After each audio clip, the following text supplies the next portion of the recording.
나비효과라고 하죠. 어느 한쪽에서 작은 나비의 날개짓이 뉴욕에 태풍을 불러일으킬 수 있다라고도 표현을 하는 걸 이야기를 하는데, 물론 작은 날개짓은 아닙니다. 고용지표, 고용의 강화, 계속해서 견조한 고용이 과연 미국의 경기 그리고 전 세계에 미치는 영향은 과연 어떻게 해석을 해봐야 될까요? 오늘 박재영 스페셜을 통해서 확인해 보시기 바랍니다. 한국투자증권 박재영 차장 함께합니다. 어서 오세요. 안녕하십니까? 네, 반갑습니다.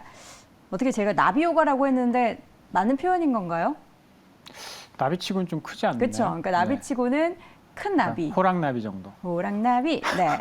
자, 미국의 고용 지표는 계속해서 호조세를 보이고 있습니다. 나오는 지표들마다 밤사이에도 보니까 미국 고용 추세 지표라고 ETI가 하죠. 발표가 됐죠. 고용 관련된 데이터가 굉장히 많은 것 같아요. 모르고 있는 것들이 참 많죠. 미국은 지표가 너무 많아서. 네. 지난번 이제 그 임금 상승률 관련돼서 ECI, 네. 이것도 이제 전체적인 이제 ECI도 있고 ETI도 있고 네. 되게 많네요, 진짜. 너무 많아서 일단 어제 나온 지표는 그 고용 추세 지수라고요. 네. 1월달에 이제 118.7이 나왔는데 2달 연속. 이거는 선행지수격 역할을 합니다. 고용의 선행지수 역할격이어서 고용은 계속 좋아질 수 있겠구나 이런 반응이 좀 있었던 것 같고요. 네. 최근에 참 시장 대응하기 너무 어려운 시장인 것 같아요. 그래요? 어제 그렇지 않습니까? 왜냐하면 사실 우리가 1월 시장이 오를 줄 몰랐다라는 그런 반응들이 우리 투자하시는 분들 많았잖아요. 네. 근데 올랐고 네. 그다음에 이 정도 쉬면 저는 그냥 투자자 입장에 생각하면 이 정도 쉬어갈 수 있지. 1월 올랐으니까 그렇게 그렇죠. 생각할 수도 있는데 또 반대편에서는 계속 간다. 이렇게 올랐으면 그냥 계속 가지. 근데 이제 시장의 정보들을 수집을 해보면 굉장히 무서운 이야기들이 많은데 네. 왜냐하면 고용도 좋고 하니까 우리가 지금 시장이 올라온 이유에 대해서는 피봇에 대한 기대감 이런 거였잖아요. 맞아요. 근데 시장 정보들 수집을 해보면 그렇지 않은 것 같기도 한데 라는 생각이 있는데도 맞아요. 시장은 계속 상승하거든요. 네. 오늘도 이제 코스피 지수, 삼성전자 중심으로 외국인은 지금 전반적으로는 매도를 하고 있지만 삼성전자 또 이제 가직계상으로는 300억 정도 사고 있더라고요. 맞아요. 그런 거 보면 결국은 그냥 외국인 수급이 깡패다. 지난주에도 제가 FOMC 결과를 보고 그런 말씀을 드렸어요. FOMC 이런 거 다 분석할 필요 없다. 네. 그냥 시장이 그렇다고 하면 그런 줄 알아라. 그리고 외국인이 사면 올라가는 거고 네. 그렇지 않으면 떨어지는 거고 오늘도 코스피는 그렇게 많이 안 오르지만 코스닥 같은 경우에는 외국인이 매수하니까 또 상승세를 또 확대하고 있거든요. 그렇죠. 투자하기가 어떻게 보면 단순하게 보면 그냥 외국인 살 때 따라 사면 된다. 그럼 굉장히 쉬운 시장인데 그렇지 않은 모습입니다. 경제적이나 매크로적으로 봤을 때 고용지표를 봤을 때는 이제 58만 명. 왜 이렇게 잘 나왔냐? 이게 계절 조정을 하지 않았을 때는 250만 명 감소거든요. 네. 우리 작가님이 정말 훌륭한 작가님이 표도 준비를 해주셨어요. 저는 볼까요? 제가 준비한 표는 아닌데 작가님이 준비하신 네. 그 1월 추정치와 매년 1월 추정치와 현실이 다른 그 표가 있어요. 네. 그거 하나 좀 보여주시면 항상 추정이 틀리죠. 최근 어떤 3년에 굉장히 한번 큰 말씀해 변화가 주시겠어요? 있었습니다. 네. 지금 이게 세 번째 표인 것 같아요. 네. 작가님 준비해주신 표 중에 세 번째.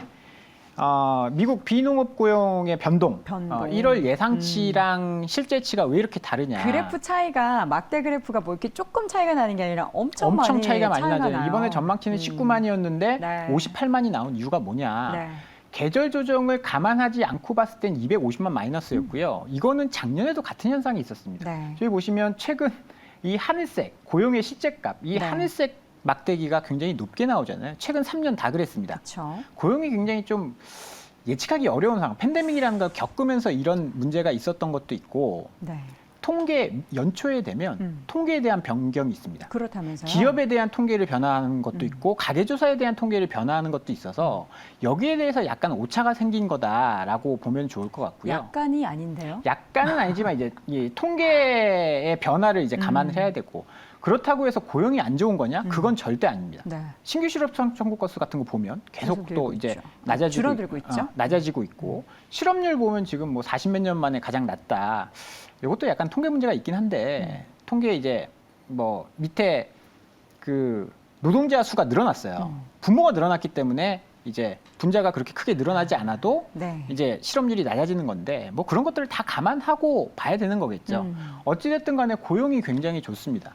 이 부분이 사실 어제하고 금요일 날 미국의 채권 시장이 굉장히 요동쳤거든요.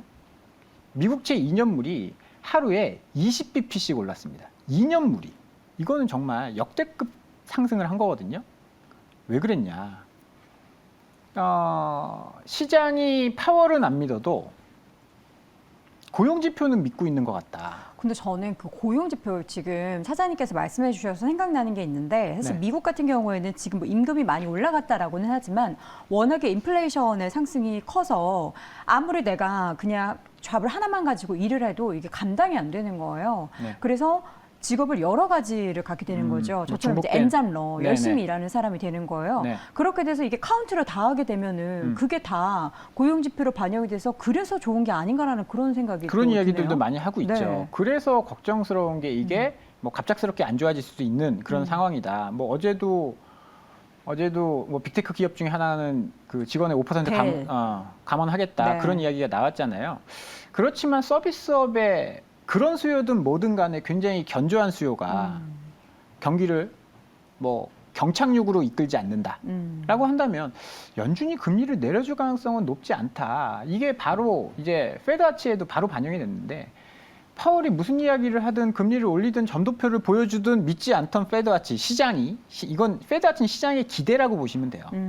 시장의 기대가 3월 달에 금리 인상 가능성 거의 100%입니다. 네. 98%에서 왔다 갔다 하고.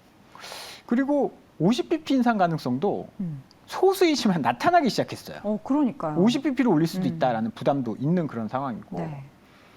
3월 다음에 이제 5월이죠. 5월의 기준금리도 또 아마 올릴 것이다. 원래는 이제 동결이 다수였거든요. 그렇죠. 한 50% 이상이 동결이었는데 이게 5월에도 올릴 것이다. 그러니까 연준의 점도표대로 갈 것이다라는 생각으로 채권 시장이 확 바뀌어 버렸습니다. 이렇게 되면 주식 시장도 바뀌어야 되는 게 맞거든요.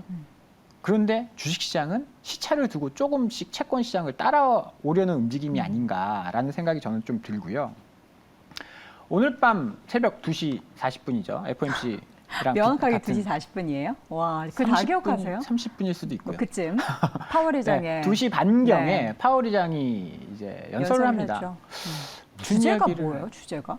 그런 것까지는 공개되지 않았어요? 연설을 할 때 내가 경제에 대해서 이야기하겠어. 뭐 이렇진 않거든요. 그게 근데 경제 클럽이더라고요. 경제 클럽. 그 연설하는 그 파월 의장이 네. 욕을 하도 먹다 보니까 12월 FOMC 이후에는 어디를 가서도 통화 정책에 대한 이야기를 하지 않았었습니다. 그래서 뭐 통화 정책 이야기를 할지 안 할지 모르겠지만 네. 이번에 FOMC에서 기자회견 했던 것과 다른 이야기를 할까? 아니, 그러면 안 되지 않나요? 그럴 리는 없습니다. 왜냐하면 그럴 이유가 없죠. 자기는 뭐 그냥 뭐 데이트 디펜더대로 하겠다. 네. 그런 원론적인 이야기를 할 텐데 시장 해석이 어떻게 될 거냐. 그렇죠. 파월이 무슨 이야기를 하든 시장 해석대로 시장이 움직였었거든요. 파월이 매파적으로 이야기해도 비둘기파적으로 이야기해도 시장이 비둘기를 듣고 싶으면 이건 비둘기였어라고 이야기하는 시장이었기 때문에 네. 시장이 어떻게 해석하는지가 굉장히 중요합니다. 그럼 만약에 밤에 잠이 안 오시는 분들은 HTS 켜놓으시고 파월 의장 연설할 때 채권 금리를 좀 보십시오. 네. 주가보다는 채권 금리가 위로 확 튀어오르냐? 그러면 시장은 안 좋아질 수 있다. 왜냐하면 작년에 주가가 떨어진 이유가 뭡니까? 네. 연준이 긴축하겠다라고 해서 채권 금리 올라가고 성장률 주가 떨어지고 그런 움직임이었거든요. 그런 움직임이 나올 수 있는 그런 상황이다라고 봐야 될 것 같고요. 네. 일단 1월에 많이 올랐기 때문에 2월엔 조금 조심을 해야 된다. 이런 이제 이야기를 하는 이유 중에 하나는 어떻게 근데 다 되돌림에 대해서 극단적으로 생각해야 되는 거예요? 아니면 쉬어감 정도? 쉬어가는 거죠. 뭐 우리가 금리 인상을 몰랐었던 건 아니잖아요. 그쵸. 우리가 5.25를 생각하고 있다가 네. 4.5 정도? 이거를 기대해서 그렇지. 그러면 지금 올린 거에 한두 번 정도 올리고 멈춘다라고 한다면 뭐 기존 저점을 깨고 내려갈 이유는 없는 거죠. 네. 그래서 일단 지금 1월 달에 오른 이유는 연준의 통화 정책 변화에 대한 기대감. 이게 네. 금융시장에 반영된 거잖아요. 연준이 금리를 못 올려. 그리고 하반기 되면 금리 내려. 그러니까 채권 금리 쭉쭉쭉 떨어졌죠. 채권 시장 굉장히 좋았죠. 네. 금리 못 올린데 피봇한데라고 하면서 주식시장 쭉쭉쭉 올랐죠. 주식도 좋았고 채권도 좋았습니다. 그런데 이건 뭔가 하나 잘못된 거예요. 주식이 좋으면 채권이 안 좋을 수 있죠. 원래 그게 정상입니다. 주식이 오를 때는 금리가 떨어지고 금리가 오를 때는 주식이 떨어지는 게 원론적인 이야기인데 네. 지금 둘이 다른 생각을 하고 있어요. 채권 시장은 경기 침체가 올 것이다. 장단기 금리가 어저께 85bp까지 벌어졌거든요. 네. 2년물, 10년물이. 채권 시장에서는 채권 애널리스트랑 얘기해 보면 그래요. 야, 위기 오는데 무슨 주식이냐. 채권이지. 네. 이렇게 이야기하고 주식하는 분들은 이런 이야기를 합니다. 야, 고용이 이렇게 좋고 막 그런데 무슨 경기 침체냐. 연착륙할 거야. 연착륙하면 주식은 선반영하니까 반등할 수 있다. 이런 기대거든요. 아, 이게 그러니까 고용과 경기와 그래서 그 금리 인상 간의 그 뭔가 상관관계가 이쪽은 팽팽하고 이쪽은 뭔가 다른 쪽으로 서로 이제 반대쪽으로 가고 있는 그런 양상 아닙니까? 이유는 한 가지죠. 음. 침체가 올 수 있느냐 없느냐, 네. 실적이 좋으냐 안 좋으냐. 음. 이거를 이제 시장이 뭐 한 3개월 정도 지나면 확인을 할 겁니다. 네. 뭐 반도체 가격이 뭐 멈추든지 뭐 그쵸. 그런 것들이 있을 거겠죠. 게다가 최근에 근데 뭐 금리 인상을 멈추기는 조금 어려운 상황일 가능성이 저는 높다라고 보고요. 그럼 금리 인하를 하기에는 네. 올해 안에 인하는 어렵다. 어렵다라고 보고요. 환율적인 측면에서도 달러가 지금 다시 강세로 전환되고 있습니다. 그렇죠. 달러 약세가 주식 상승을 이끌었는데 어제 그제 달러가 좀 많이 올랐어요. 네. 이유는 일본에 있습니다. 일본이 이번에 엔화가 약세로 전환했거든요. 초완화적 통화 정책을 설계한 인물이 이번에 아마니야 총재로- 부총재, 네. 지금 구로다 총재와 부총재 이 두 사람이 완화적인 통화 정책을 설계를 했던 사람이거든요. 근데 이분이 될 가능성이 높다라고 보도가 나오면서 엔화가 상승, 그러니까 절하되고 있다는 네. 뜻이죠. 그렇게 되면 달러는 강세로 될 가능성이 높습니다. 다시금. 네. 아, 그렇게 되면 사실 기술주, 미국의 빅테크 안 좋을 때 했었던 이야기가 달러가 너무 강해서 해외 매출이 줄어들었어. 그런 네. 이야기 했거든요. 그리고 달러가 떨어지다 보니까 최근에 빅테크들 반등이 다시. 뭐 바닥에서 50%씩 올라왔어요. 맞아요. 근데 그러한 되돌림이 나올 수 있는 국면인데 시장은 계속 올라가고 있다. 네.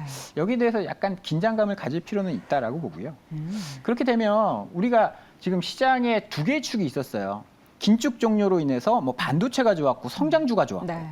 그리고 또 하나는 중국의 리오프닝 가지고 그쪽이 뭐 소비가 뭐 잘 되고 막 그럴 것이야. 네.